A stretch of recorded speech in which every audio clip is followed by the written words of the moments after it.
Hello everyone, मैं फिर से आप लोगों के लिए लेके आ गई हूँ एक मस्त ड्रामा।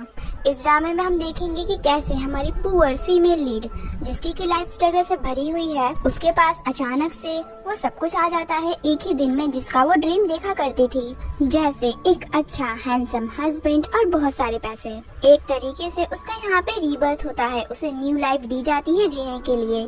तो चलिए विदाउट किसी देरी के इस ड्रामे की एक्सप्लेनेशन को हम स्टार्ट करते हैं। ड्रामे की स्टार्टिंग होती है और हम अपने मेन लीड क्विंसी को देखते हैं, जो कि अपने ऑफिस में बैठा हुआ था और अपनी वाइफ के लिए इनकी फर्स्ट एनिवर्सरी के गिफ्ट्स को यहाँ पे तैयार कर रहा था। हार, सोना, चांदी, पैसे, नोट की गड्डियाँ, ये सब उसके टेबल पे यहाँ पे रखी हुई थी। इनकी यहाँ पे फर्स्ट वेडिंग की एनिवर्सरी थी, इसलिए वो यहाँ पे अपनी वाइफ को बहुत ज्यादा गिफ्ट देना चाहता था। ऑफ कोर्स वो अपनी वाइफ को बहुत ज्यादा प्यार जो करता था और उसे बहुत ही ज्यादा स्पॉइल करके रखता था। खैर तभी उसका सेक्रेटरी यहाँ पे आता है, जो कि उसे बताता है कि सर, आपकी वाइफ को किसी और आदमी के साथ रंगे हाथों पकड़ा गया है, यानी कि उन दोनों का अफेयर चल रहा है। क्विंसी ये सुन के यहाँ पे हैरान होता है, फिर अपने सेक्रेटरी को बोलता है चलो मुझे वहाँ पे लेके चलो। इधर हम एक होटल में अपने ड्रामे की फीमेल लीड जियाओ को देखते हैं, जिसे कि एक लेडी यहाँ पे बहुत बुरी तरीके से पीट रही होती है। कहती है कि तुम्हारी हिम्मत कैसे हुई मेरे हस्बैंड के साथ अफेयर करने की, उसके साथ छुप छुप के मिलने की। मतलब उसका हस्बैंड भी इस सब में इंक्लूड था, लेकिन वो तो अपने हस्बैंड को कुछ बोल ही नहीं रही थी। शाओ है जो कि यहाँ पे परेशान थी, उसे समझ में नहीं आता कि आखिर उसके साथ ये चल क्या रहा है, क्योंकि वो अचानक से ही टाइम ट्रेवल करके इस लेडी की बॉडी के अंदर आ चुकी है। उसे समझ में नहीं आता कि आखिर उसके साथ चल क्या रहा है। तभी हमें शाओ हे की यहाँ पे रियल स्टोरी दिखाई जाती है। शाओ हे का जो रियल नाम था वो जियांग था। वो एक हॉस्पिटल में एज अ नर्स काम किया करती थी। ना ही वो सुंदर थी, ना ही कोई उसे यहाँ पे भाव दिया करता था। उसकी लाइफ सिर्फ ऐसे चल रही थी, सुबह उठना, ऑफिस जाना, अपने पेशेंट को संभालना, फिर घर आके सो जाना। साथ ही सभी लोग काम के टाइम उसे बहुत ज्यादा परेशान किया करते थे, यहाँ तक कि पेशेंट भी उसे यहाँ पे बहुत सुनाते थे। एक दिन ऐसे ही काम के टाइम उसकी बॉस उसके ऊपर बहुत ज्यादा गुस्सा कर रही होती है। बेचारी जियांग ये सबसे यहाँ पे बहुत ज्यादा परेशान थी। वो तो बेचारी जमीन पर लेट ही जाती है और सोचने लग जाती है प्लीज मुझे नींद चाहिए, बहुत लंबी नींद चाहिए, मेरी नींद पूरी नहीं हुई है। और तभी वो यहाँ पे सो जाती है। जब उसकी आँख यहाँ पे खुली थी तो वो यहाँ पे शाओ हे की बॉडी के अंदर थी। उसका एक ड्रीम हुआ करता था यहाँ पे कि उसके पास बहुत ज्यादा पैसे हो, इतने ज्यादा पैसे कि उसे लाइफ टाइम कभी भी पैसे की कमी ना हो, और साथ ही उसके पास एक अच्छा सा हैंडसम सा हस्बैंड भी हो।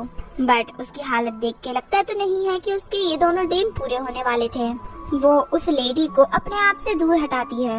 दोनों को ही स्कैन करने पे उसे यहाँ पे पता चलता है कि ये दोनों ही हस्बैंड एंड वाइफ है। हस्बैंड तो एक नंबर का डरपोक है और उसकी वाइफ जो उसे कहती है वो उसे करना होता है। मतलब एक तरीके से वो अपनी वाइफ का गुलाम है। और उसकी जो वाइफ थी वो एक नंबर की चालाक लेडी थी। अब वो औरत यहाँ पे फिर से जाती है शाओ हे को मारने के लिए, लेकिन इस बार शाओ हे उसे यहाँ पे उठा ही देती है अपने दोनों हाथों से। ऑफ कोर्स ये शाओ हे नहीं थी, हमारी जियांग थी, जो कि बहुत ही ज्यादा स्ट्रॉन्ग थी। हॉस्पिटल में भी वो अपने पेशेंट को ऐसे ही उठाया करती थी, उसे किसी की भी जरूरत नहीं पड़ती थी। वो ये लेडी देख के बहुत ही ज्यादा हैरान होती है कि अचानक से इतनी ज्यादा स्ट्रॉन्ग कैसे हो गई। देखो आप लोग कंफ्यूज ना हो तो मैं यहाँ पे शाओ हे को शाओ हे ही बोलूंगी, भले ही उसके अंदर जियांग की सोल क्यों ना चली गई हो, लेकिन है तो वो शाओ हे ही। खैर वो यहाँ पे उस लेडी को उठा के पटक देती है। वो जो लेडी थी वो यहाँ पे उसके ऊपर गुस्सा करने लग जाती है कि तुम्हारी हिम्मत कैसे हुई मारने की। वो सभी को चिल्ला चिल्ला के यहाँ पे इकट्ठा कर लेती है। फिर शाओ हे पे ब्लेम लगाने लग जाती है कि खुद का तो हस्बैंड डिसेबल है, तो मेरे हस्बैंड को सेड्यूस करने की कोशिश कर रही है, उसे पटाने की कोशिश कर रही है। साथ ही देखो कैसे इसने मुझे यहाँ पे पीटा। शाओ हे जब भी सुनती है तो वो भी लाइक क्या मतलब कि मेरा हस्बैंड डिसेबल है, उसके लेग्स काम नहीं करते। मतलब वो यहाँ पे बहुत ही ज्यादा शॉक्ड थी ये सुन के। सभी लोग भी हम यहाँ पे देखते हैं वो उसी पे यहाँ पे ब्लेम लगाने लग जाते हैं। कहते हैं कि इस इलाके में सभी लोग तुम्हें जानते हैं कि तुम कितनी ज्यादा वियर्ड हो।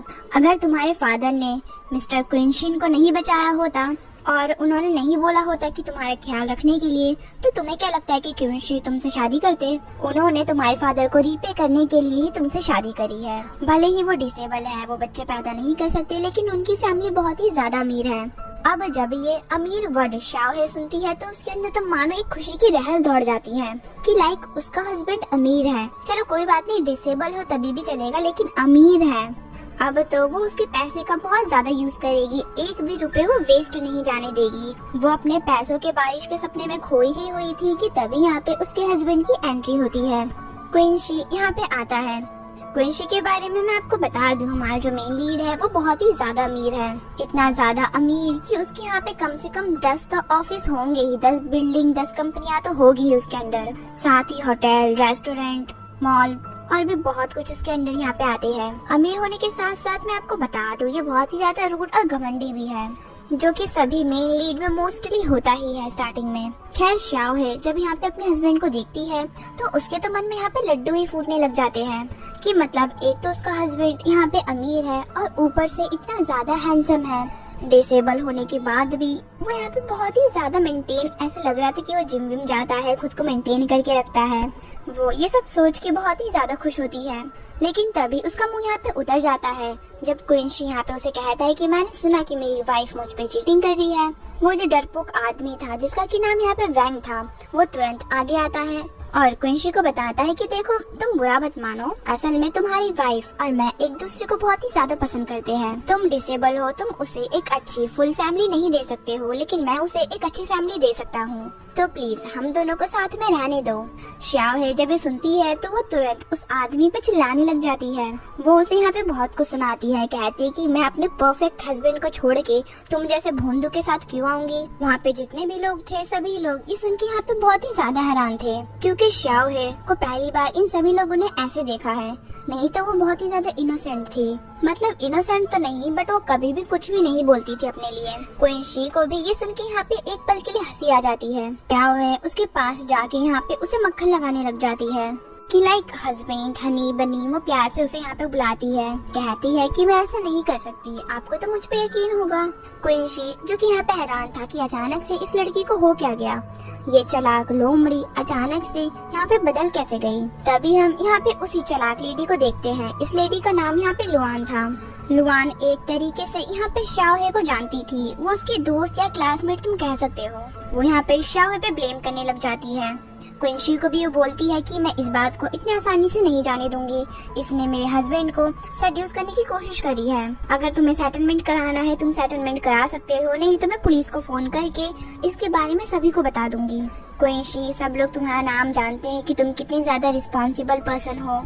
अगर सभी को तुम्हारे वाइफ के अफेयर के बारे में पता चलेगा तो इससे तो तुम्हें ही प्रॉब्लम होगी। शाओ है यहाँ पे गुस्से से उठती है और इन दोनों पर ही गुस्सा करते हुए कहती है कि ये सब तुम दोनों का ही ट्रैप था। लुआन ने मुझे कॉल करके यहाँ पे बुलाया और जैसे ही मैं यहाँ पे आई तो वैंग ने मेरे यहाँ पे हाथ पकड़ लिया। तुम दोनों को क्या लगता है कि तुम पैसों के लिए हनी ट्रैप बिछाओगे और मैं उसमें फंस जाऊंगी। वो क्विंसी के भी पास यहाँ पे जाती है और इनोसेंट बनते हुए उसे यहाँ पे कहती है कि देखो कैसे दोनों मुझे फंसाने की कोशिश कर रहे हैं। वो पूरा यहाँ पे उससे चिपक ही जाती है, उसके चेस्ट को टच करते हुए कहती है कि अरे इसका चेस्ट तो बहुत ही ज्यादा मस्त है, मतलब एक नंबर की ठर की इंसान थी ये। तभी क्विंसी का बॉडीगार्ड यहाँ पे आके वैंग के गले पे चाकू रखता है और उसे सच्चाई उगलवाता है। बेचारा वो भी यहाँ पे डर के मारे सब कुछ बता देता है कि कैसे उसकी वाइफ लुआन ने गैम्बलिंग में सारे पैसे उड़ा दिए थे, उनके पास पैसे नहीं थे अब, इसीलिए उसकी वाइफ ने यहाँ पे सोचा कि वो शाओहे को इसका शिकार बनाएंगे, मतलब शाओहे से पैसे ऐंठेंगे। वो बहुत ही ज्यादा बेवकूफ है, रिच है और क्विंसी उसे यहाँ पे स्पॉइल करता है तो जरूर उससे तो उसे यहाँ पे पैसे मिल ही जाएंगे। इसीलिए इन दोनों ने प्लान बना के यहाँ पे शाओहे को फंसाया। इसका प्रूफ भी उसकी वाइफ ने यहाँ पे रिकॉर्ड कर रखा है उसके फोन पे कि कैसे उसका हस्बैंड यहाँ पे शाओहे को असॉल्ट कर रहा था। अब ये सुन के लुआन अपने हस्बैंड को यहाँ पे एक चाटा मारती है क्योंकि उसने यहाँ पे उसकी पूरी मेहनत पे पानी जो गिरा दिया था। तभी एक और बॉडीगार्ड आके यहाँ पे लुआन का फोन उठा के फेंक देता है, मतलब ना रहेगी बांस ना बचेगी बांसुरी। फोन गया, फोन के साथ साथ वीडियो भी चली गई।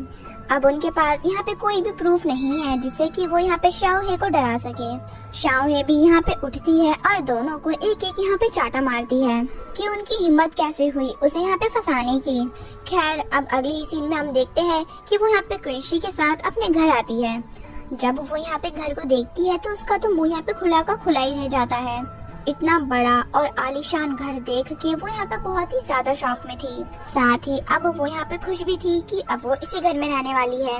जब ये दोनों ही यहाँ पे घर आ रहे थे तो क्विंसी जो था वो यहाँ पे बार बार डिवोर्स की बात कर रहा था। उसे यहाँ पे लग रहा था कि शायद जरूर ओरिजिनल ओनर और क्विंसी के बीच यहाँ पे कुछ तो हुआ है जिसकी वजह से वो यहाँ पे बार बार डिवोर्स की बात कर रहा था। वो यहाँ पे नहीं चाहती थी कि इन दोनों के बीच में यहाँ पे डिवोर्स हो, क्योंकि अगर डिवोर्स हुआ फिर यहाँ पे शाओ है अपनी लाइफ, आलीशान वाली लाइफ कैसे जी पाएगी। इसीलिए वो यहाँ पे अपनी इमेज सुधारने के लिए, यानी जो ओरिजिनल शाओहे थी उसकी इमेज को सुधारने के लिए वो यहाँ पे अपने हस्बैंड को इम्प्रेस करने लग जाती है। वो उसके लिए यहाँ पे चाय निकालती है और अपने मुंह से अब वो उसे यहाँ पे चाय पिलाने वाली थी, लेकिन क्विंसी उसे यहाँ पे रोक देता है। वो उसे यहाँ पे कहता है कि देखो हमारा ऑलरेडी डिवोर्स हो चुका है, बट अभी 30 दिन का हमें कूलिंग पीरियड मिला है, यानी कि पूरे तरीके से डिवोर्स तो हुआ नहीं है, अभी 50% ही हुआ है। 50% उनका 30 दिन के बाद होगा। ये डिवोर्स के बाद कूलिंग पीरियड इसीलिए दिया जाता है ताकि हस्बैंड वाइफ एक साथ रहे, और अगर उन्हें उनकी गलती का रियलाइजेशन हो तो शायद क्या पता वो यहाँ पे डिवोर्स लेने से मना कर दे। इसीलिए मोस्ट रीमैरिज को बचाने के लिए ये कूलिंग पीरियड दिया जाता है। वो यहाँ पे उसे कहता है कि इन कूलिंग पीरियड में तुम अच्छे से बिहेव करना और कोई भी ऐसी वैसी हरकतें मत करना। अगर तुमने ऐसी वैसी हरकतें करी तो फिर मैं तुम्हें डिवोर्स सर्टिफिकेट नहीं दूंगा। वो यहाँ पे उसे डिवोर्स का एग्रीमेंट भी दिखाता है। शाओ है जब ये देखती है तो वो यहाँ पे बहुत ही ज्यादा हैरान थी। उसे नहीं पता था कि ओरिजिनल ओनर और क्विंसी के बीच में यहाँ पे सच में डिवोर्स होने वाला था। क्विंसी जब उसे ऐसे हैरान देखता है तो वो मन मन में सोचता है कि तुम ही तो मुझसे डिवोर्स लेना चाहती थी, फिर आखिर तुम ऐसी शक्लें क्यों बना रही हो? कहीं ऐसा तो नहीं कि अब तुम मुझसे डिवोर्स लेना नहीं चाहती हो? शाओ है जो कि यहाँ पे डिवोर्स के एग्रीमेंट को देख के हैरान थी। वो यहाँ पे क्विंसी से डिवोर्स नहीं लेना चाहती थी, इससे अच्छा तो वो यहाँ पे मरना पसंद करेगी। इसीलिए वो यहाँ पे उस एग्रीमेंट को फाड़ देती है और उसे खा जाती है। क्विंसी जब ये देखता है तो वो यहाँ पे उसे कहता है कि आराम से खाओ, तुमने मुझे 18 कॉपी और दी है डिवोर्स एग्रीमेंट की, अगर तुम्हें भूख लगे तो तुम उन्हें भी खा सकती हो। बेचारी शाओ है ये सुन के तो यहाँ पे हैरान ही हो जाती है। कुछ भी हो, अब वो इस वॉकिंग एटीएम को अपने हाथों से नहीं जाने देना चाहती थी, इसलिए वो यहाँ पे तुरंत उसे कहती है कि मैं तुम्हें डिवोर्स नहीं दूंगी। फिर वो यहाँ पे उसे हक कर लेती है और कहती है कि मैं पूरी कोशिश करूंगी कि तुम्हारे लिए एक अच्छी वाइफ बन सकूं। और देखो, जहाँ तक मुझे लगता है कि तुम भी मुझे नहीं डिवोर्स देना चाहते हो, क्योंकि तुमने मुझे अभी थोड़ी देर पहले बचाया जो था। क्विंसी उसके हाथ को अपने कंधे से हटाता हुआ कहता है कि लास्ट टाइम तुमने ही मुझसे डिवोर्स मांगा था और फिर तुमने अचानक से मना कर दिया। उस टाइम तुमने मुझसे 3 मिलियन रुपए मांगे थे और फिर वो सारे पैसे तुमने अपने एक्स बॉयफ्रेंड जो हैंग को दे दिए। तुम्हें क्या लगता है कि इस बार मैं तुम्हारी बातों में फिर से आ जाऊंगा? साथ ही हम देखते हैं कि वो मन मन में कहता है कि आखिर क्यों तुम अपने एक्स बॉयफ्रेंड जो हैंग को अपने दिल से क्यों नहीं निकाल पा रही हो? इतने साल हो चुके हैं।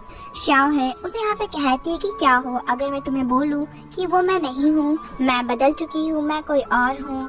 क्विंसी उसकी बातों पे यहाँ पे ध्यान नहीं देता।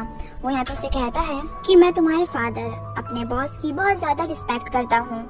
उन्होंने मुझे बचाया और मरने से पहले उन्होंने तुम्हारी जिम्मेदारी मुझे सौंप दी थी। देखो, मैं तुम्हारी सारी हरकतों को सहन कर सकता हूँ, लेकिन तुम्हारी जो ये चीटिंग वाली हरकत है मैं इसे अब और बर्दाश्त नहीं कर सकता हूँ। मैं तुम्हारा अच्छे से ख्याल रख सकता हूँ, लेकिन एक तुम ही हो जो बार बार डिवोर्स के लिए मुझे बोलती रहती हो। शाओ है उसे यहाँ पे कहती है कि अब और नहीं, मैं अब और तुम्हें डिवोर्स के लिए नहीं बोलूंगी। वैसे भी अभी 30 दिन का कूलिंग पीरियड है हमारे पास। मैं इन दिनों में पूरी कोशिश करूंगी कि मैं अपने वर्ड से, अपने एक्शन से खुद को प्रूव करके दिखाऊं, जिससे कि तुम मुझे डिवोर्स ना दो। फिर हम देखते हैं कि वो उसे तुरंत यहाँ पे वॉशरूम लेके आती है। वो उसे यहाँ पे मसाज देने वाली थी, लेकिन क्विंसी को हम देखते हैं जो कि यहाँ पे गलत ही समझ लेता है। लेकिन जब वो देखता है कि शाओ है उसके पैरों पे यहाँ पे मसाज कर रही है, उसे दबा रही है, तो उसकी जो गलत फहमी थी वो दूर हो जाती है।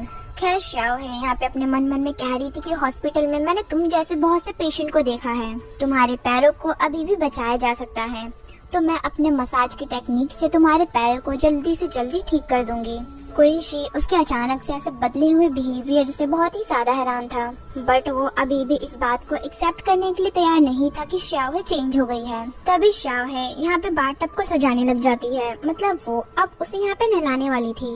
वो उसके क्लोज आती है और धीरे धीरे उसके कपड़े उतारने लग जाती है।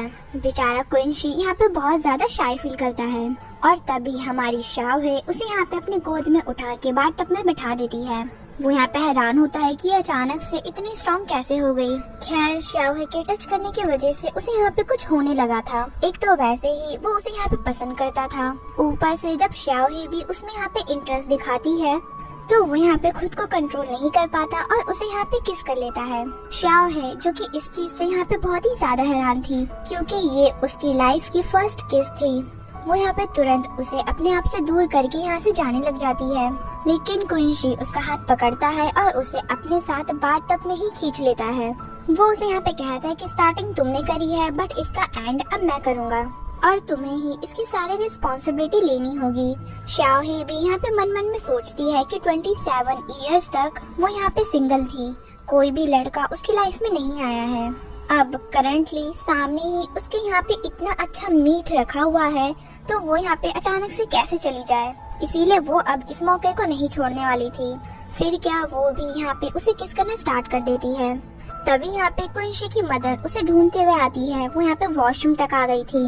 जब वो यहाँ पे इन दोनों को ही बाथटब में देखती है तो बहुत ही ज्यादा हैरान होती है। अगले ही सीन में हम यहाँ पे इन तीनों को ही हॉल में देखते हैं, जहाँ पे कुंशी की मदर उसे बता रही होती है कि कैसे शाओहे की अफेयर की खबरें पूरे न्यूज चैनल में फैल गई है। हर जगह उसी की बात हो रही है, बेटा जल्दी से तुम इसे डिवोर्स दे दो, पता नहीं कब डिवोर्स के पेपर आएंगे, ये 30 दिन कब खत्म होगा, एक बार जैसे ही डिवोर्स के पेपर आते हैं तुम इसे डिवोर्स दे देना और फिर मीडिया के सामने आके सभी को बता देना कि तुम्हारा इसके साथ अब और कोई रिलेशन नहीं है। ये लड़की बहुत ही ज्यादा बेकार है, हर दिन कोई ना कोई मुसीबत खड़ी करती रहती है, ये और कुछ नहीं बस हमारी फैमिली में एक धब्बा है। अच्छा है खुद ही इसने यहाँ पे डिवोर्स के लिए बोल दिया, मैं तुम्हारे लिए इससे भी अच्छी अच्छी लड़कियाँ ढूंढ के लेके आऊंगी। शाओहे जो कि सीढ़ी पे बैठी सारी बातें सुन रही थी, वो तुरंत यहाँ पे मॉम के पास आती है और उन्हें कहने लग जाती है कि अब मुझे डिवोर्स नहीं चाहिए, मैंने ऑलरेडी ही अपने हस्बैंड से इसके बारे में बात कर लिया है, मैं अब पूरी कोशिश करूंगी कि मैं एक अच्छी वाइफ, एक अच्छी डॉटर इन लॉ बन सकूं और साथ ही अपने हस्बैंड की बहुत अच्छे से केयर कर सकूं। कुंशी भी यहाँ पे अपनी मदर को कहता है कि हाँ अब यहाँ पे इन दोनों के बीच में सब कुछ सही चल रहा है। लेकिन हम कुंशी की मदर को देखते हैं जिन्हें कि यहाँ पे शाओहे के ऊपर बिल्कुल भी ट्रस्ट नहीं था। वो यहाँ पे अपने बेटे को कहती है कि बेटा तुम्हें याद है ना किसने लास्ट टाइम क्या किया था, अपने बॉयफ्रेंड के साथ मिलके यहाँ पे उसने तुमसे पैसे ऐंठे थे, प्लीज अब फिर से तुम इसे खुद को बेवकूफ बनने मत दो। कुंशी अपनी मदर को कहता है कि मॉम आप इसकी टेंशन मत लो, मैं इसे हैंडल कर लूंगा, और रही बात रूमर्स की तो आप उसकी भी टेंशन मत लो, मैंने ऑलरेडी उससे डील कर लिया है, जल्द ही जितने भी हॉट रूमर्स हैं वो एक एक करके हट जाएंगे, आप अब अपने घर जा सकती हो। उसकी मॉम यहाँ पे कहती है कि मैं आखिर क्यों जाऊँ, जब शाओहे यहाँ पे खुद को चेंज करने के लिए तैयार हो ही गई है तो एज आ उसकी मदर इन लॉ मुझे उसे यहाँ पे गाइड करना होगा कि कैसे एक गुड डॉटर इन लॉ बना जा सकता है। मैं उसे यहाँ पे खाना बनाना सिखाऊंगी, घर के सभी काम करना सिखाऊंगी ताकि वो एक अच्छी डॉटर इन लॉ यहाँ पे बन सके। कुंशी भी इसके लिए यहाँ पे रेडी हो जाता है क्योंकि उसे इससे कोई प्रॉब्लम नहीं थी। बट हम देखते हैं कि कुंशी की मदर ने यहाँ पे ऐसा इसलिए किया था क्योंकि वो यहाँ पे इन्हीं के घर पे रह के शाओहे के ऊपर नजर रखने वाली थी। उन्हें पता था कि ये चालाक लोमड़ी फिर से कुछ न कुछ गड़बड़ जरूर करेगी, इसीलिए उसकी सच्चाई अब अपने बेटे के सामने लाने के लिए वो यहाँ पे कुछ भी करने वाली थी। अगले दिन हम देखते हैं जहाँ पे वो शाओहे को खाना बनाना यहाँ पे सिखाती है। वो प्रॉपर तरीके से यहाँ पे उसे गाइड कर रही थी कि उसके बेटे को किस तरीके का खाना खाना पसंद है, उसे किस तरीके का खाना बनाना चाहिए। लेकिन जब शाओहे यहाँ पे खाना बनाती है तो उसने यहाँ पे आधे से ज्यादा खाने को जला ही दिया था। असल में उसे सच में कुकिंग करना नहीं आता था, उसने अपने पहले लाइफ में बिल्कुल भी कुकिंग नहीं सीखी थी। पास्ट लाइफ में उसके पास तो यहाँ पे इतना टाइम भी नहीं होता था कि वो अपने लिए कुछ बना के खा सके, वो सिर्फ इंस्टेंट नूडल से ही अपना गुजारा किया करती थी। अब कुंशी की मॉम जब यहाँ पे सभी खाने को जला हुआ देखती है तो वो यहाँ पे उस पर बहुत ज्यादा गुस्सा करती है। ऑफ कोर्स अब उन्हें यहाँ पे मौका जो मिल गया था वो उसे बहुत सुनाती है, कहती है कि इतना जला हुआ खाना आखिर कौन खाएगा, किसी इंसान ने ये खाना खाया तो उसके तो पेट में ही यहाँ पे दर्द हो जाएगा। तभी यहाँ पे कुंशी आता है जो कि एक पीस उठा के यहाँ पे खा लेता है। उसकी मॉम ये देख के बहुत ही ज्यादा हैरान होती है। वो कुंशी को बोलती है कि वो अपने मुंह से उस खाने को उगल दे, लेकिन वो कहता है कि इसमें तो कोई प्रॉब्लम नहीं है, वैसे भी कभी कभार जला हुआ खाना खाने से कुछ नहीं होता है। फिर वो यहाँ पे शाओहे की साइड लेते हुए कहता है कि मॉम शाओहे मेरी वाइफ है, वो आखिर खाना क्यों बनाएगी, आपको एक कुक को हायर कर लेना चाहिए। शाओहे जब ये सोचती है तो वो मन में बहुत ही ज्यादा खुश होती है। वो यहाँ पे मन में कहती है कि मुझे खाना बनाना तो नहीं आता, लेकिन मैं तुम्हारे लिए मेडिसिन बना सकती हूँ जिससे कि तुम्हारे पैर जल्द से जल्द ठीक हो जाएंगे। अगले ही सीन में हम देखते हैं कि वो यहाँ पे एक रेस्टोरेंट आई हुई थी। यहाँ पे वो हेल्दी फूड्स जिनके अंदर मेडिसिन वगैरह सब होती है वो बनाने के लिए आई हुई थी, वो सीखने के लिए आई हुई थी। हम देखते हैं कि उसका पीछा यहाँ पे लुआन भी कर रही थी। वो शाओहे से यहाँ पे बदला लेना चाहती थी, इसीलिए वो पहले तो यहाँ पे उसके एक्स बॉयफ्रेंड जुआन हैंग को फोन करके बताती है कि कैसे शाओहे और उसका हस्बैंड दोनों ही अब एक दूसरे के बहुत ज्यादा क्लोज आ चुके हैं। ऐसा लग रहा है कि दोनों के बीच अब सब कुछ ठीक हो गया है। तुम्हारी क्लासमेट होने के नाते मैं तुम्हें ये सब कुछ बता रही हूँ। हो सके तो जल्द से जल्द फिर से शाओहे को फंसा लो, नहीं तो शाओहे की वजह से तुम्हें जो पैसे मिलते थे वो अब तुम्हें नहीं मिलेंगे। इसका मतलब जुआ हैंग जो शाओ के साथ यहाँ पे इतने टाइम से था वो सिर्फ उसके पैसों की वजह से था। खैर लुआन ने यहाँ पे ऐसा इसीलिए किया क्योंकि वो शाओ है और उसके हस्बैंड के बीच में यहाँ पे मिसअंडरस्टैंडिंग खड़ी करना चाहती थी, ताकि क्वीन शी यहाँ पे शाओहे पे ट्रस्ट करना बंद कर दे और फिर वो यहाँ पे शाओहे से अपना बदला ले सकती थी। कुछ ही देर में हम देखते हैं कि शाओहे को यहाँ पे जुआ हैंग मैसेज करता है। वो उसे यहाँ पे एक होटल में आने को बोल रहा था। शाओहे जब उसका नाम यहाँ पे सुनती है तो उसे यहाँ पे पता चल जाता है कि ये ओरिजिनल ओनर का क्रश है। उसे यहाँ पे शाओहे की मेमोरी से थोड़ा थोड़ा पता चलता है कि कैसे ये दोनों ही एक ही कॉलेज में पढ़ा करते थे। शाओहे उसे यहाँ पे बहुत ही ज्यादा पसंद किया करती थी, लेकिन वो यहाँ पे जरा सा भी उसे भाव नहीं देता था। शाओहे क्वीन शी के पैसे का इस्तेमाल करती थी ताकि वो उसे इम्प्रेस कर सके और जुआ हैंग भी उससे यहाँ पे पैसे लिया करता था। इतना तो अब यहाँ पे शाओहे को भी समझ में आ गया था कि वो यहाँ पे ओरिजिनल ओनर का यूज कर रहा था। पैसे वो शाओहे से ऐठा करता था, वो बस पैसों के लिए ही शाओहे के साथ था। वो यहाँ पे सोचती है कि अब उसे यहाँ पे ऑफिशियली उससे पूरे रिश्ते तोड़ देने चाहिए ताकि क्वीन शी को फ्यूचर में कोई भी मिसअंडरस्टैंडिंग ना हो सके। इसीलिए वो यहाँ पे उससे मिलने का डिसाइड कर लेती है। वो तुरंत यहाँ पे उसके बताए हुए होटल पे आती है। रूम में जैसे ही वो यहाँ पे एंटर करती है तो जुआ जो हैंग था वो यहाँ पे उसे एक सेडक्टिव से स्माइल से देख रहा था, बट वो तो यहाँ पे उसके पास आते ही उसके मुंह पे छींक देती है। लाइक उसकी भौंदू सी शक्ल होगी तो वो छींकेगी ही ना। उसे यहाँ पे समझ में नहीं आता कि आखिर ओरिजिनल ओनर ने इसके अंदर ऐसा क्या देखा जो उसे यहाँ पे इस पे क्रश आ गया। खैर वो अब यहाँ पे वीडियो रिकॉर्डिंग ऑन कर देती है और उसे कहती है कि चलो चुपचाप अब यहाँ पे एडमिट करो कि हम दोनों अब से एक दूसरे से फिर कभी नहीं मिलेंगे। मैंने तुमसे अपना रिलेशन तोड़ दिया है। जुआ हैंग जब सुनता है तो वो यहाँ पे उसे कहता है कि देखो मुझे पता है कि तुम मेरे से नाराज हो क्योंकि मैं बहुत टाइम से बिजी था, लेकिन देखो अब मैं फ्री हो चुका हूँ। अब मैं पूरी कोशिश करूँगा कि मैं सब कुछ ठीक कर दूँ। इधर हम क्वीन शी को देखते हैं जिसे कि लुआन यहाँ पे मैसेज भेज देती है कि कैसे शाओ है अपने एक्स बॉयफ्रेंड जुआ हैंग से यहाँ पे मिलने के लिए गई हुई है। वो उसे यहाँ पे एड्रेस भी सेंड कर देती है। क्वीन शी अपने बॉडीगार्ड से लोकेशन को ट्रैक करने को बोलता है। बॉडीगार्ड भी उसे यहाँ पे लोकेशन ट्रैक करके बता देता है कि हाँ शाओ है अभी भी इस होटल में है जुआ हैंग के साथ। क्वीन शी जब ये सुनता है तो उसे यहाँ पे बहुत ज्यादा गुस्सा आता है कि फिर से शाओहे ने यहाँ पे उससे झूठ बोला। इधर हम जुआ हैंग को देखते हैं जो कि यहाँ पे शाओहे को सेड्यूस करने की कोशिश कर रहा था। वो यहाँ पे उसे कहता है कि तुम हमेशा से मेरे साथ सोना चाहती थी, बट मैं हमेशा तुम्हें मना कर देता था। अब और नहीं, अब तो मेरे पास टाइम ही टाइम है। ये कहते हुए वो यहाँ पे उसके क्लोज आ रहा था। शाओहे धक्का मार के उसे यहाँ पे अपने आप से दूर करती है और उसे बॉडी शेम करते हुए कहती है कि आखिर तुम्हारे अंदर इतनी हिम्मत कैसे आ गई ये चिकन जैसी बॉडी लेके अपने शर्ट को निकालने की। तुमसे लाख गुना ज्यादा अच्छी तो मेरे हस्बैंड की बॉडी है।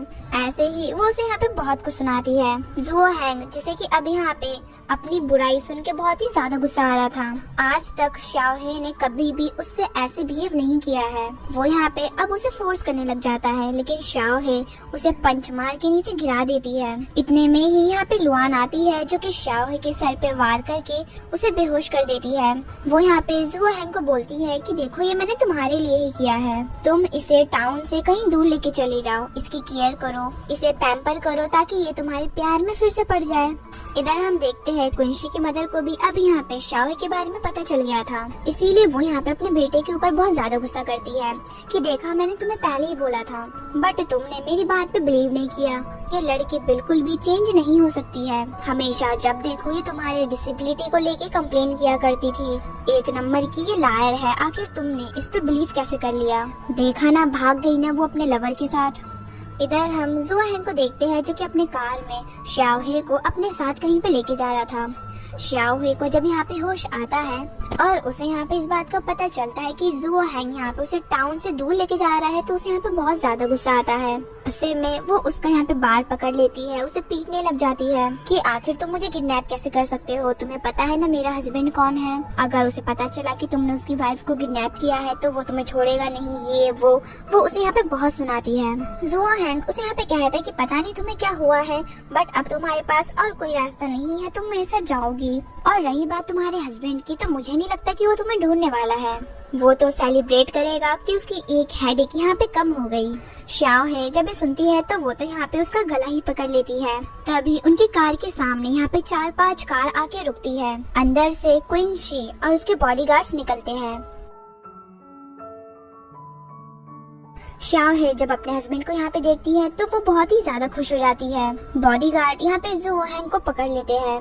शाओहे यहाँ पे खुश थी कि चलो उसका हस्बैंड आखिरकार यहाँ पे उसे बचाने के लिए आ ही गया। लेकिन जब उसे यहाँ पे इस बात का रियलाइजेशन होता है कि क्विंशी को ऐसा लग रहा था कि ये दोनों यहाँ पे भाग रहे हैं साथ में, तो उसे यहाँ पे बहुत ज्यादा गुस्सा आता है। वो यहाँ पे उसे कहती है कि तुम्हें क्या लगता है कि मैं इस भोंदू सी शक्ल के साथ भागूंगी, बिल्कुल नहीं, यही मुझे किडनैप करके लेके जा रहा था।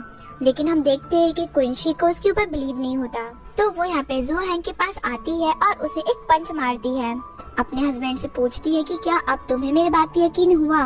क्विंशी उसे यहाँ पे मना करता है। वो यहाँ पे जुआ हैंग से सारी सच्चाई बोलने को बोलती है, लेकिन जुआ हैंग यहाँ पे कुछ भी नहीं बताता। वो क्विंशी के एक बॉडीगार्ड को बोलती है कि वो यहाँ पे जुआ हैंग को पीटे, लेकिन जब वो यहाँ पे देखती है कि बॉडीगार्ड उसे तो बहुत आराम से पीट रहा है, तो वो उस बॉडीगार्ड को बोलती है कि क्या तुम इसकी पेट की मसाज कर रहे हो क्या, ऐसे कौन मारता है। फिर वो यहाँ पे खुद ही से एक जोरदार उसे पंच मारती है। फिर ऐसे ही वो यहाँ पे एक एक करके वो उस पर लात घूसों की बारिश ही कर देती है। फिर से वो यहाँ पे क्विंशी से पूछती है कि क्या तुम्हें मेरे बात पे यकीन हुआ। अब क्विंशी फिर से यहाँ पे हंसते हुए उसे मना कर देता है। फिर क्या, अब वो यहाँ पे लास्टली अपना खतरनाक हथियार निकालती है। जुआ हैंग जब ये देखता है तो वो यहाँ पे डर जाता है। वो उसे कहता है कि मुझे तुम्हारी बात पे यकीन है। फिर वो क्विंशी को सब कुछ बता देता है कि कैसे वही खुद शाओहे को अपने साथ जबरदस्ती यहाँ पे लेके जा रहा था। शाओहे तुरंत यहाँ पे अपने हस्बैंड के पास आती है। क्विंशी भी यहाँ पे ताली बजाने लग जाता है। हमें लग रहा था कि उसे यहाँ पे उसकी बातों पे यकीन हो गया है, बट ऐसा नहीं था। उसे यहाँ पे अभी भी शाओहे के ऊपर डाउट था। उसे लग रहा था कि शाओहे ने ये सब कुछ नाटक किया है अपने लवर के साथ मिलके। खैर वो यहाँ पे उसे कहता है कि अब तुम्हें जो मर्जी चाहे तुम वो कर सकती हो, तुम्हें अपनी एक उंगली तक उठाने की जरूरत नहीं है। शाओहे जब ये सुनती है तो वो यहाँ पे बहुत ही ज्यादा खुश हो जाती है। उसकी नजर बहुत टाइम से उसके यहाँ पे लिप्स में थी, इसलिए वो यहाँ पे अचानक से उसे किस कर देती है। क्विंशी अचानक हुए हमले से यहाँ पे बहुत ही ज्यादा हैरान था। उसे यहाँ पे कुछ भी एक्शन करने का टाइम ही नहीं मिल पाता है। शाओहे यहाँ पे बहुत ही ज्यादा खुश थी क्योंकि लास्ट टाइम उसे यहाँ पे किस को ढंग से एंजॉय करने का टाइम नहीं मिल पाया था। क्विंशी यहाँ पे उसे बोलता है कि तुमने अपने लवर के सामने मुझे किस किया, तुम्हें डर नहीं लग रहा है कि वो तुम्हें छोड़ देगा, तुमसे बात नहीं करेगा। शाओहे उसमें यहाँ पे गुस्सा करते हुए कहती है कि मैंने तुम्हें कितने बार बोला है कि मेरा अब इससे कोई भी रिश्ता नहीं है, अगर तुमने फिर से ये बात छेड़ी तो मैं फिर से तुम्हें किस कर लूंगी। फिर हम देखते हैं कि वो जुआ हैंग को पनिशमेंट देने के लिए बॉडीगार्ड्स को बोलती है कि इसकी कार ले लो, कार की चाबी ले लो, साथ ही इसके जूते भी ले लो, ये खुद ही दौड़ता हुआ अपने घर जाएगा। क्विंशी उसकी इस बात से यहाँ पे बहुत ही ज्यादा इम्प्रेस होता है। बॉडीगार्ड्स भी यहाँ पे फिर वैसा ही करते हैं जैसा शाओहे ने उन्हें यहाँ पे बोला था। बेचारा जुआ हैंग बस यहाँ पे रोता ही रह जाता है। कुछ देर के बाद हम घर पे देखते हैं जहाँ पे वो शाओहे को नहाते हुए देख रहा था। उसे यहाँ पे समझ में नहीं आता कि आखिर कोई इतने कम टाइम में इतने जल्दी चेंज कैसे हो सकता है, उसकी पर्सनालिटी, बोलने का तरीका कैसे चेंज हो सकता है एकदम से। तभी हम देखते हैं कि उसे यहाँ पे शाओहे देख लेती है। वो तुरंत यहाँ पे गेट बंद करके जाने लग जाता है, लेकिन शाओहे बाहर आके उसे यहाँ पे रोक लेती है। वो उसे बताती है कि जब वो होटल में थी तब उसके सर पे किसी ने वार किया था। क्विंशु उसे यहाँ पे बोलता है कि तुम इस बात की टेंशन मत लो, मैंने उस पर्सन को संभाल लिया है। शाओहे कहती है अच्छा फिर तुम उस पर्सन को सजा कैसे दोगे, क्या तुम उसे शेर के आगे फेंक दोगे या फिर पानी में खूंखार मछलियों के बीच उसे छोड़ दोगे। क्विंशी हंसते हुए यहाँ पे उसे बोलता है कि देखो मैं एक बिजनेसमैन हूँ, कोई गैंगस्टर नहीं हूँ, मैं बस उस पर्सन को पुलिस के हवाले कर दूंगा। शाओहे का ये सुन के यहाँ पे मुंह बन जाता है। क्विंशी उसे यहाँ पे अपनी क्लोज बुलाता है। और देखते ही देखते वो यहाँ पे उसके साथ फ्लर्ट करना स्टार्ट कर देता है। वो उसे यहाँ पे किस भी करता है। ये रात दोनों ही यहाँ पे एक दूसरे के साथ स्पेंड करते हैं। पहली बार दोनों यहाँ पे एक दूसरे के साथ इंटीमेट होते हैं। अगले दिन हम देखते हैं कि क्विंसी का छोटा भाई क्विनियान यहाँ पे बहुत सालों के बाद चाइना वापस आया था। इतने सालों से वो अब्रॉड में ही स्टडी कर रहा था, लेकिन आज उसकी मॉम ने यहाँ पे उसे बुला लिया था। वो भी अपनी मॉम की तरह ही शाओहे को बिल्कुल भी पसंद नहीं करता था और ना ही वो उसकी रिस्पेक्ट करता था। आज उसका स्कूल में पहला दिन था तो शाओहे उसे यहाँ पे छोड़ने के लिए जाती है। अब वो तो यहाँ पे उससे मिलके खुश थी, लेकिन वो यहाँ पे उससे मिलके खुश नहीं था। उसे तो ये भी अच्छा नहीं लगता कि शाओहे उसे यहाँ पे उसके स्कूल छोड़ने के लिए जा रही है। वो उसे यहाँ पे कहता है कि देखो, तुम्हारा और मेरे भाई का जल्दी डिवोर्स होने वाला है। तुम अब मेरे लिए पूरी तरीके से स्ट्रेंजर बन जाओगी। इसीलिए जब हम स्कूल जाए तो मेरे क्लोज मत आना, ना ही सबको ये बताना कि तुम मेरी सिस्टर इन लॉ हो, ठीक है। शाओहे भी इसके लिए यहाँ पे रेडी हो जाती है। लेकिन हम देखते हैं कि जैसे ही ये दोनों यहाँ पे स्कूल आते हैं तो क्विनियान को यहाँ पे अपनी ही क्लास की मॉनिटर पसंद आ जाती है। वो उसे देख के यहाँ पे एक मूर्ति ही बन गया था। अब वो तो यहाँ पे कुछ बोल नहीं रहा था तो शाओहे ही मॉनिटर को उसका इंट्रोडक्शन देती है। साथ ही अपनी हेयर की एक क्लिप भी निकाल के एज अ गिफ्ट मॉनिटर को देती है। उस छोटी मॉनिटर को शाओहे बहुत पसंद आई थी। वो यहाँ पे क्विनियान से पूछती है कि क्या ये तुम्हारी सिस्टर है। क्विनियान उसे यहाँ पे बताता है कि नहीं, ये मेरी सिस्टर इन लॉ है। शाओहे भी लाइक यहाँ पे कितने जल्दी पलटी मार दिया इस लड़के ने। खैर उसे छोड़ने के बाद वो मटक मटक के यहाँ से चली जाती है। लेकिन तभी वो न्यूज में देखती है कि क्विंसी अपनी एक फीमेल बिजनेस पार्टनर के साथ यहाँ पर डिनर डेट के लिए आया हुआ था। ये देख के उसे यहाँ पे बहुत ही ज्यादा गुस्सा आता है। उसे यहाँ पे लगता है कि कहीं उसका ये एटीएम उसके हाथ से निकल ना जाए, इसलिए वो तुरंत यहाँ पे उस होटल में आ जाती है, यानी कि उस रेस्टोरेंट में आ जाती है जहाँ पे क्विंसी बिजनेस डिनर डेट पे यहाँ पे आया हुआ था। हम क्विंसी की बिजनेस पार्टनर मिस फैंग को भी देखते हैं जो कि यहाँ पे उसके साथ फ्लर्ट कर रही थी। आए तो वो यहाँ पे बिजनेस रिलेटेड काम से थे, लेकिन वो यहाँ पे उसके साथ फ्लर्ट करना ही स्टार्ट कर देती है। लेकिन हमारा क्विंसी यहाँ पे उसे बिल्कुल भी भाव नहीं देता है। जल्दी यहाँ पे शाओहे भी आ जाती है। अब वो मिस फैंग को परेशान करने के लिए यहाँ पे बहुत कुछ करती है। जैसे पहले वो यहाँ पे वेटर को कुछ पैसे दे के मिस फैंग की तरफ यहाँ पे एसी वगैरह ऑन कर लेती है, जिससे कि उसे यहाँ पे बहुत ज्यादा ठंड लगती है। फिर बाद में मिस फैंग ने यहाँ पे जो स्पेशल डिश जो थी वो यहाँ पे क्विंसी के लिए ऑर्डर की थी, वो यहाँ पे खुद वेटर्स बन के जाती है और वो डिश यहाँ पे इनके पास लेके आती है। लेकिन जब फैंग यहाँ पे उस डिश को खोलती है तो इसमें से जो मेन चीज था, मेन इंग्रेडिएंट था, वो तो गायब था। हमें पता चलता है कि वो चीज यहाँ पे पहले ही शाओहे ने खा ली थी। मिस फैंग को ये देख के बहुत ज्यादा गुस्सा आता है कि उसने यहाँ पे डिश ऑर्डर करी थी, लेकिन मेन चीज इसमें से गायब है। वो शाओहे के ऊपर गुस्सा करने लग जाती है। लेकिन क्विंसी उसे यहाँ पे बोलता है कि देखो, ऐसे छोटी मोटी बातों के लिए तमाशा खड़ा मत करो। असल में क्विंसी को यहाँ पे पता था कि ये जो वेट्रेस है वो और कोई नहीं बल्कि शाओहे ही है, क्योंकि उसने यहाँ पे उस पे नजर जो रख रखी थी। जिसके बाद शाओहे यहाँ पे इन दोनों के लिए ही वाइन लेके आती है। इस वाइन में उसने यहाँ पे विनेगर मिला दिया था। फैंग जब इस वाइन को पीती है तो उसे यहाँ पे विनेगर का टेस्ट आता है, तो वो सारी ही वाइन यहाँ पे उगल लेती है। वो फिर से यहाँ पे शाओहे के ऊपर गुस्सा करने लग जाती है कि तुम ये सब जानबूझ के कर रही हो, है ना। क्विंसी यहाँ पे वाइन पीता है, वही विनेगर वाली, और फैंग को बताता है कि इस वाइन में तो कुछ भी गड़बड़ी नहीं है। मिस फैंग, मुझे लगता है कि आपकी तबीयत खराब नहीं है, आपको भी घर जाना चाहिए। हमें हमारी बिजनेस मीटिंग यहीं पे रोक देनी चाहिए। मिस फैंग भी ये सुन के खुद ब खुद यहाँ से चली जाती है। उसके जाते ही हम देखते हैं कि शाओहे यहाँ पे उससे बिल मांगती है। क्विंसी यहाँ पे सीधा उसके ही अकाउंट में सारे पैसे ट्रांसफर कर देता है। उसने ज्यादा ही अमाउंट यहाँ पे ट्रांसफर किया था। शाओहे ये देख के यहाँ पे शॉक होती है। फिर वो यहाँ पे उसके मास्क को उतार देता है। वो उसे खींच के अपने गोद में बैठाता है और उससे पूछता है कि क्या तुम जेलिस फील कर रही हो? हाय, जब तुम गुस्सा होती हो तो कितनी ज्यादा क्यूट लगती हो। ये कहते हुए ही ये दोनों यहाँ पे एक दूसरे को किस करने लग जाते हैं।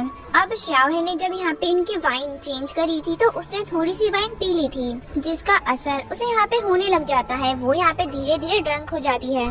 क्विंसी उसे यहाँ पे उठा के घर वापस लेके आता है। नशे के हालत में वो यहाँ पे बहुत ज्यादा बकर बकर कर रही थी और क्विंसी उसकी सारी बकवास को यहाँ पे सुनता है। जब वो यहाँ पे नहा रहा था तभी हम शाओहे को देखते हैं जो कि यहाँ पे बेड पे एंकरिंग कर रही थी नशे के हालत में। उसे सच में ही ये वाइन बहुत ज्यादा भारी पड़ गई थी। वॉशरूम से क्विंसी भी जब निकल के देखता है कि ये लड़की पागल वागल हो गई है, कैसे एंकरिंग कर रही है, तो वो बहुत ही ज्यादा हैरान होता है। शाओहे तभी यहाँ पे उसकी गोद पे कूद जाती है।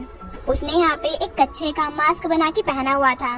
वो यहाँ पे उसी के मैचिंग का सेट यानी कपल सेट क्विंसी को भी पहनने को बोलती है। उसने उसके लिए भी मास्क बनाया हुआ था, वो भी उसके कच्छे का। क्विंसी ये देख के यहाँ पे बहुत ज्यादा हैरान होता है। वो यहाँ पे मास्क पहनने से तुरंत मना कर देता है। कहता है कि इस मास्क को पहनने से अच्छा तो मैं मरना पसंद करूंगा। लेकिन हम शाओहे को देखते हैं जो कि जैसे तैसे करके उसे यहाँ पे मास्क पहना ही देती है। वो भी बेचारा यहाँ पे गिव अप कर देता है। शाओहे यहाँ पे इन दोनों की फोटो लेती है, लेकिन क्विंसी जल्दी से इस फोटो को यहाँ पे डिलीट कर देता है। इस कच्छे के मास्क पहनने तक तो ठीक था, लेकिन वो फोटो को बर्दाश्त नहीं कर सकता था, नहीं तो फिर ये उसके लिए कुछ ज्यादा ही शर्मनाक हो जाएगा। अब आप लोगों ने यहाँ पे एक चीज तो नोटिस कर ही ली होगी कि जब क्विंसी यहाँ पे शाओहे को घर लेके आया था तो वो यहाँ पे अपने पैरों पे चढ़ रहा था। असल में शाओहे ने ही उसकी यहाँ पे फिजिकल थेरेपी की थी, यानी कि उसका मसाज किया था, उसकी पैर की प्रॉपर तरीके से केयर करी थी, जिसकी वजह से वो यहाँ पे चल पा रहा था। शाओहे को हम देखते हैं जो कि नशे की हालत में फिर से अपनी बकवास करना स्टार्ट कर देती है। वो उसे बताती है कि उसे वर्ल्ड में सबसे ज्यादा पैसे पसंद है। फिर क्या क्विंसी यहाँ पे उसकी इस विश को पूरी करने के लिए पैसों का एक बेड बना देता है और उसके ऊपर उसे यहाँ पे लेटा देता है। शाओहे इससे बहुत ही ज्यादा खुश होती है। क्विंसी साथ में ही उसे यहाँ पे एक डायमंड की रिंग पहनाता है और एक जेड का ब्रेसलेट भी उसे यहाँ पे पहनाता है। वो उसे कहता है कि तुम्हें जो भी चीज पसंद है तुम मुझे बोल सकती हो, मैं तुम्हें वो दे दूंगा। शाओहे उससे यहाँ पे पूछती है फिर तुम्हें क्या पसंद है। क्विंसी उसे बताता है कि मुझे तुम पसंद हो। दोनों ही ये नाइट फिर से यहाँ पे एक दूसरे के साथ स्पेंड करते हैं। अगले दिन हम देखते हैं कि शाओहे जब यहाँ पे उठती है तो उसे कल रात की सारी बातें यहाँ पे याद आने लग जाती है, जिसे याद करते ही वो यहाँ पे बहुत ज्यादा एम्बैरेसमेंट फील करती है। उसे बहुत ज्यादा अपने ऊपर गुस्सा भी आ रहा था। वो यहाँ पे ठान लेती है कि अब से वो बिल्कुल भी ड्रिंक नहीं पिएगी। तभी उसकी नजर यहाँ पे अपने बेड के पास जाती है जहाँ पे बहुत सारे गोल्डन बार्स यहाँ पे रखे हुए थे। ये देख के वो यहाँ पे बहुत ज्यादा शॉक्ड होती है। साथ ही उसके लिए यहाँ पे एक नोट का बुके भी था, ये क्विंसी ने ही उसके लिए यहाँ पे रखा था। वो यहाँ पे बहुत ज्यादा खुश होती है कि फाइनली वो यहाँ पे रिच हो ही गई। क्विंसी की मॉम को हम देखते हैं जिन्होंने की एक आयुर्वेदिक डॉक्टर से यहाँ पे बहुत चीजें मंगाई थी। मैट्रेस भी मंगाया था, दवाई मंगाई थी अपने ब्रेन के लिए, अल्जाइमर के लिए, साथ में कुछ और मशीन और पाउडर्स वगैरह भी यहाँ पे उन्होंने मंगवाए थे। असल में उन्होंने इसी आयुर्वेदिक डॉक्टर से मैट्रेस मंगाया था क्विंसी के लिए। उन्हें यहाँ पे लग रहा था उस मैट्रेस की मदद से ही क्विंसी यहाँ पे चल पा रहा है। आज उन्होंने क्विंसी को अपने पैरों पे ऑफिस जाता हुआ देखा था, इसी के वजह से उन्होंने यहाँ पे फिर से मैट्रेस और बाकी सारे सामान मंगवा लिए थे। इसमें उनके बहुत ज्यादा पैसे भी गए थे। शाओहे जब ये देखती है तो वो बहुत ज्यादा हैरान होती है। वो मॉम को समझाने की कोशिश करती है कि मॉम, जिस भी डॉक्टर से आप ये सामान खरीद रहे हो वो एक नंबर का स्कैमर है, उसका सर्टिफिकेट भी फेक है। साथ ही उसने जो फोटोज वगैरह अपने वेबसाइट पे लगाया हुआ है वो सब एडिटेड लग रहा है। और रही बात क्विंसी की पैर की, तो उसका पैर तो मेरी वजह से ठीक हुआ है। मैंने उसे फिजिकल थेरेपी दी थी, उसके पैर की मसाज की थी, तब जाके उसका पैर यहाँ पे ठीक हुआ है। क्विंसी की मॉम ये सुन के यहाँ पे बहुत हैरान होती है, लेकिन वो ज्यादा रिएक्ट नहीं करती।